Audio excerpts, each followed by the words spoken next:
So Xi's absence is the talk of the town. Some believe it could derail India's agenda for the G20 summit, maybe shift the spotlight from important issues. But New Delhi doesn't seem worried. Foreign Minister Jaishankar has spoken about the two absentees, Xi Jinping and Vladimir Putin. The minister said such decisions are not unusual. He also said they have nothing to do with the host, India. Listen to this. I think at different points of time in G20, there have been some presidents or prime ministers who, for whatever reason, have chosen not to come themselves. But that country and that country's position is obviously reflected by whoever is the representative on that occasion. I don't think it has anything to do with India. I think whatever decision they make, they would know best. A bit generous, I would say. Putin's decision is indeed understandable. He's a wartime leader. He also has an international arrest warrant. But Xi Jinping's decision is not. He just visited South Africa for the BRICS summit. So not coming to India is questionable. It has all the makings of a sabotage. The United States has alluded to this. Their national security advisor was speaking about Xi Jinping's absence. He said, if China wants to play spoiler, it's their choice. As far as the question of tensions between India and China affecting the summit, really that's up to China. If China wants to come in and play the role of spoiler, of course that option is available to them. What I think the chair, India, will encourage them to do, what we, the United States, and every other member, virtually every other member of the G20 will do, is encourage them to come in a constructive way. Certainly less generous. But what about Jake Sullivan's president? Has Joe Biden survived the Wuhan virus scare? It seems like he has. Biden took another test on Tuesday, and that one also returned negative. So the White House has confirmed that Biden will travel to India after all. He's expected to depart Washington on Thursday, and on Friday he will hold talks with Prime Minister Modi. If you think that's early, well, think again. Biden is coming just 2 days in advance. Some leaders are already in New Delhi, like Bola Tinubu. He's the president of Nigeria. He and his delegation arrived in New Delhi on Tuesday. In case you're wondering, yes, he's the first head of state to arrive for the G20. Over the next few days, many more will be landing in New Delhi. In fact, the exact number is still not clear. You have around 20 leaders from member states. Then you have 9 invited countries. You also have heads of international organizations like the United Nations, the World Health Organization, the World Trade Organization, and the like. So simply put, the world will be run from New Delhi for 2 days. Of course, that means a lot of work. You need top-class surveillance, adequate security, proper connectivity, and of course, a lot of pomp. We told you about that yesterday, about what the cost will be. Around 1,000 crore rupees, which is $120 million. Let's take a closer look at the preparations then, starting with the airport. Each world leader will be traveling in their own plane. We're talking about high-value assets. Reports say the government is expecting at least 50 VVIP planes, 50. Where do you park them? 50 VVIP planes. The Delhi airport has around 220 parking stands. Most of the VVIP jets will be stationed there. A handful of them, like the US President's Air Force One, will be parked at the Palam Air Force Base. Will these arrivals hurt civilian traffic? Well, the government is trying to avoid that, but chances are it will. Flights on 4 dates have been reduced: September 8th, 9th, 10th and 11th. Airlines have been asked to cancel 25% of flights from Delhi on these days. That's around 160 flights. Some carriers have already started informing their passengers, if you have a flight on these dates, check with your airline, make sure it's not cancelled. And if you're looking to book, expect price surges and disruptions. As for the airport itself, it's all decked up. You can see lots of sculptures, fountains and murals. All of them have common themes. It's either India's G20 logo and presidency or something about Indian culture and history. So arrival done, now to hotels. Around 3,500 rooms have been booked across Delhi and nearby areas, 3,500 rooms. Some 10,000 hospitality professionals have been mobilized. Again, the focus is on Indian culture, the food, the decor and the welcome ceremony. All of it has been organized in line with the Indian culture. Across the city, final touches are being added, like painting pavements, brushing up statues, and watering public gardens. The people are also excited. Yes, they're bracing for some major disruptions. At the same time, there's also some curiosity. Most Indian youngsters have never seen a diplomatic event of this scale. Listen into some of them. It's a time for India to highlight itself in front of the world, and the government is doing a great job. They're cleaning the roads and they beautified the Pragati Maidan where the whole show is going to happen. So I'm feeling great about it. It's a proud moment for being an Indian.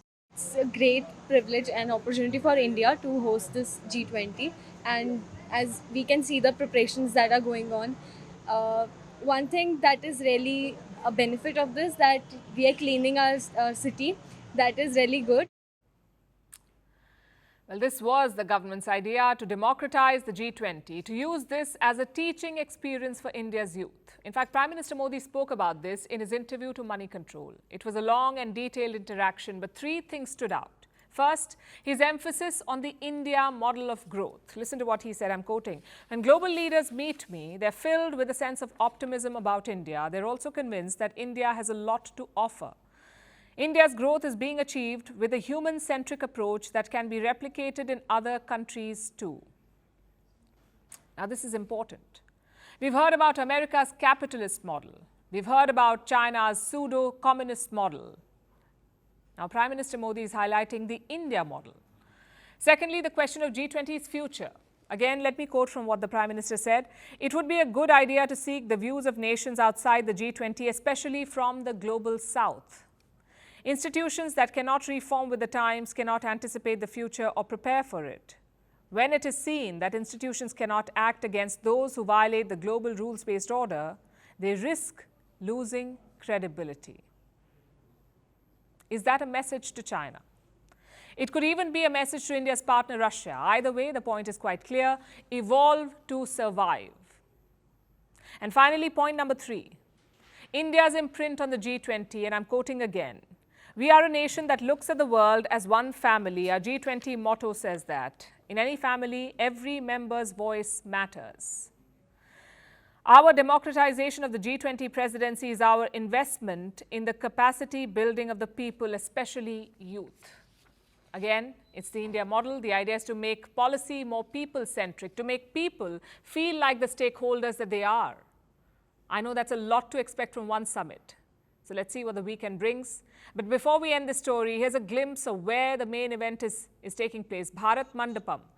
These night shots are from yesterday. The whole building is bathed in lights and lasers. The G20 member flags are visible in the front yard. You can also see this new statue. It's around 27 feet tall. It's a statue of Nataraj, a dancing depiction of the Hindu god Shiv. So New Delhi is ready and waiting for the G20 leaders. No expenses or effort has been spared. Now it's all about the execution. We'll be tracking all the updates throughout the next couple of days.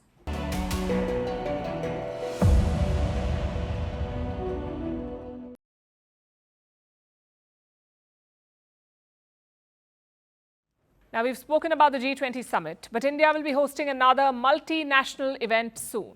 And this one, you could say, is much more popular. I'm talking about the ICC Cricket World Cup. It is starting next month.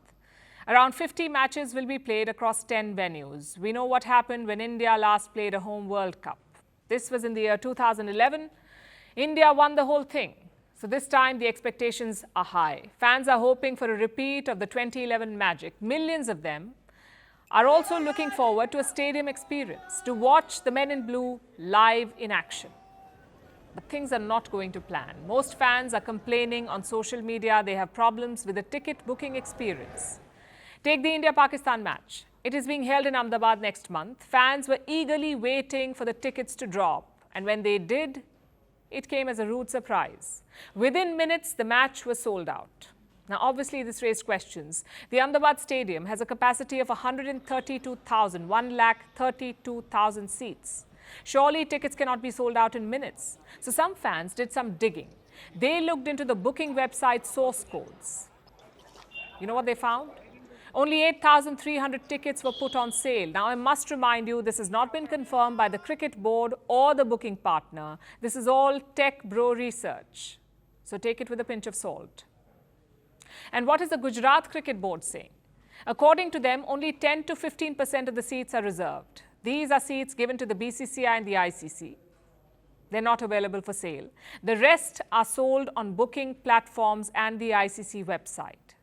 So we did the math, and that should be more than 100,000 tickets. We're talking about an India-Pakistan match here. I bet millions of people would do anything to watch that match live. So 100,000 is not a stretch. Just a short while back, the BCCI made an announcement. They've decided to release 400,000 tickets. That's 400,000 across dozens of matches, 4 lakh tickets. Were these tickets withheld by the BCCI? Or are they being released from their quota? At this point, we don't know. So let's not dwell on that. Instead, let's focus on a real issue, the black market sales. There's a website called Viagogo. It deals in resale of tickets. Fans went to this website earlier this week, and guess what? Multiple tickets were available for the India-Pakistan match, but look at the price tag, 57 lakh rupees for one ticket, 57 lakh. A few of them were selling for 18 and 22 lakh rupees. Now, to give you some context, 57 lakh rupees is 69,000 US dollars. It is 13 times the average annual income in India. But that's not even the most jarring part. The actual price of these tickets is just 2,000 rupees. If you buy them on the ICC website, it costs that much, 2,000 rupees. But in the resale market, it can go up to 57 lakh rupees. Now, a quick disclaimer, we went on the same website. The prices were not that high today. One ticket was selling for around 47,000 rupees. So the price keeps changing based on the sellers and what the sellers are asking. Having said that, 47,000 is still quite high. And I'll explain why this is a problem. Viagogo is a resale market. Fans who already have tickets are selling them on this platform. This is illegal. If you buy a ticket, you're supposed to attend the match. If you can't attend, give it to your friend. What you cannot do is this, sell it to desperate fans at 13 times the price. The ICC has repeatedly warned against this.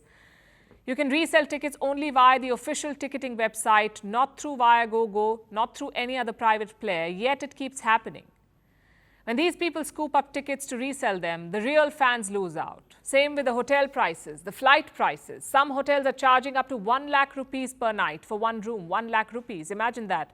You got tickets for 2,000 rupees, but your hotel room could cost up to 1 lakh rupees. It's simply not fair. But how do we address these problems? And it's important that we do, because Indian cricket was built by Indian fans. They are the biggest stakeholders, and right now they have questions. They feel that the board is cheating them. In fact, some former players have also hinted at this, like Venkatesh Prasad. He asked the board to not take the fans for granted. He was a bowler. Now he's batting for transparency. And I guess that's the best solution. Come clean on the ticket sales. Tell us how many tickets were sold for each match. That should restore the trust of fans. As for the resale market, it's not a new problem really. Every major sporting event faces this issue, even the Football World Cup. So the solution will be a long-term one.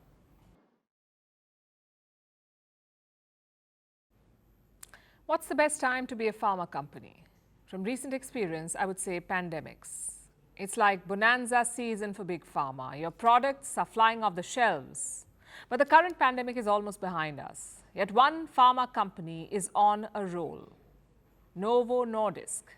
It's a pharma company based in Denmark. As of today, it's the most valuable company in Europe. More valuable than these guys, luxury brand LVMH. Novo Nordisk has a market capitalization of $428 billion and LVMH around $416 billion. And this is big news in the world of finance. LVMH owns some of the biggest luxury brands in the world, like Louis Vuitton, Bulgari, Dior, and Fendi. Their margins are superhuman. So how did a pharma company, a Danish pharma company, beat out LVMH? Thanks to two weight loss drugs, Wegovy and Ozempic. Now, Wegovy was meant to treat obesity. Ozempic is a drug for type 2 diabetes. But both of them share the same active ingredient. As a result, they can reduce weight. Some quick FAQs now. How effective are these medicines? How many countries use them? And what next for the company making them, Novo Nordisk? First, let's talk about the efficiency. Results from clinical trials are positive. They show Wegovy can reduce up to 15% of your body weight.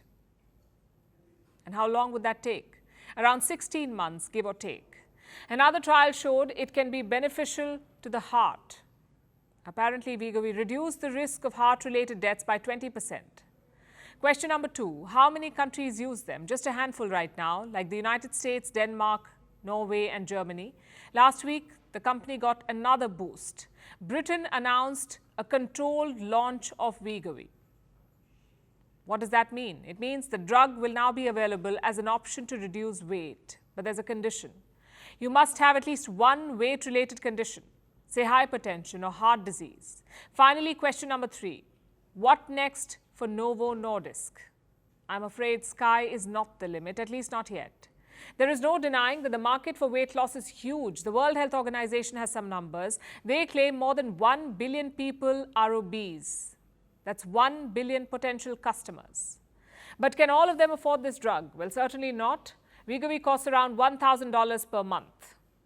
That's more than 80,000 Indian rupees. How many Indians do you think can spend 80,000 a month on weight loss? A tiny fraction.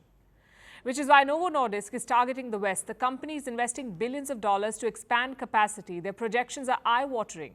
Profits are already 30% higher than last year. By the end of 2023, it could be 37% higher. The shares are also trending up. They're 40% higher than in January 2023. This is massive growth for any company. The question is, can they sustain it? Some financial analysts do not think so. Like the UBS group in Switzerland, their advice is to sell Novo Nordisk shares. It sounds bizarre, doesn't it? The company is expecting profits to keep rising, but analysts say, dump them. The reason is a bit complicated. You see, weight loss is a luxury industry right now. Patients are paying from their pockets. And why is that? Because these drugs are not insured. You cannot pay through your insurance money. If that changes, then sky is indeed the limit. Let me explain how. Insurance companies make up a big chunk of drug purchases. Look at the US, for example. 82% of drug spending was from some kind of insurance, either private or state-funded. Only 14% was out of the pocket. What does that tell you? If a drug is covered under insurance, more people will take it. More people can take it.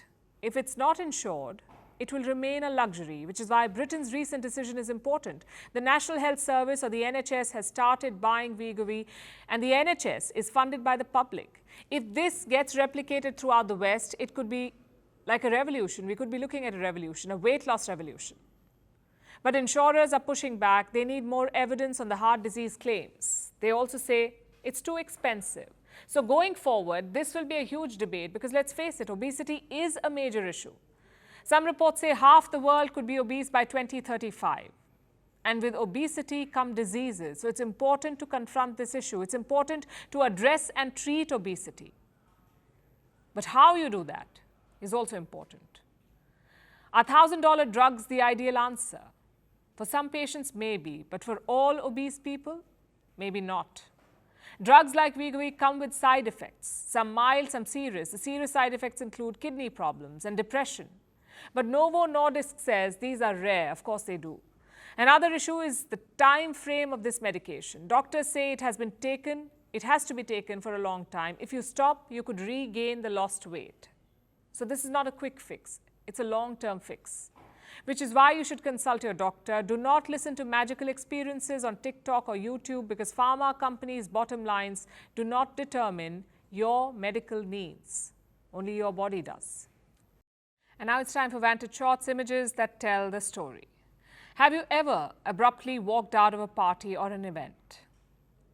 If you have, then you and the President of the United States have something in common. Joe Biden has now sparked a controversy after he abruptly walked out of the Medal Honor ceremony. The Medal of Honor ceremony, in fact. No one knows why he did so, but the internet is calling it disrespectful. In Argentina, students use recycled lids to make a massive, messy mural. And Freddie Mercury's piano is up for auction for around $4 million. This was the piano on which he composed the 1975 hit song Bohemian Rhapsody. And finally, We're taking you back in history. On this day in 1975, 18-year-old Martina Navratilova sought political asylum in the US. The rising tennis star was defecting from communist Czechoslovakia. She became a US citizen in 1981 and went on to become one of the biggest tennis stars in history. We leave you on that note. Thank you for watching. We'll see you tomorrow.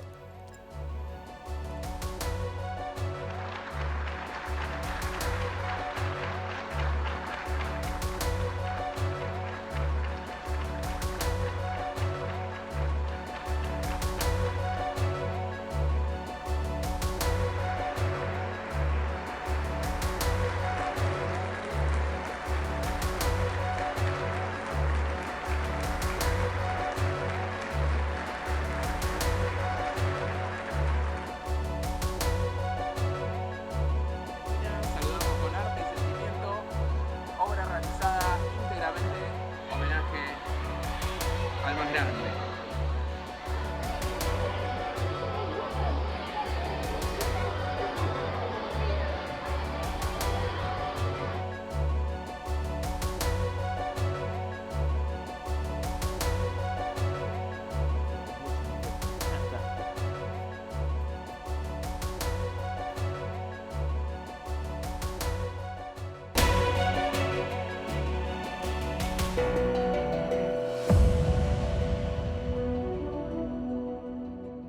We've crossed 2 million subscribers on YouTube. This is arguably the fastest growing news platform, and we can't thank you enough for fueling this growth. All those of you who join us every day to watch this show and more, thank you. We launched Vantage 7 months ago, and these have been some very rewarding 7 months for us. So from the entire team here, heartfelt gratitude.